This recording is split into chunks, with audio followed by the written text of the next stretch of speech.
তারা না নিয়ে আসতে পারছে খাদ্য, না নিয়ে আসতে পারছে কোনো ওষুধ, না নিয়ে আসতে পারছে তাদের টাকা পয়সা। তারা কোন দিকে যাবে? তারা কিভাবে বাঁচবে?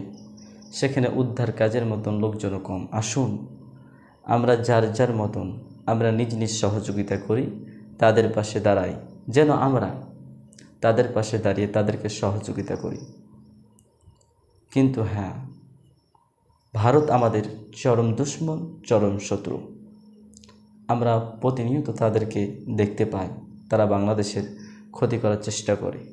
সব জায়গাতেই তারা বাংলাদেশের ক্ষতি করার চেষ্টা করছে। এমনকি দেখলেন স্বৈরাচারী সরকার যখন বাংলাদেশ থেকে পালিয়ে গেল, তখন ভারতে গিয়ে তারা আশ্রয় নিয়েছে। আপনারা তো তা নিজ চোখে দেখতে পেলেন। তাহলে জেনে রাখবেন, ভারত আমাদের কখনো বন্ধু হতে পারে না। ভারত আমাদের সব সময় দুশমন।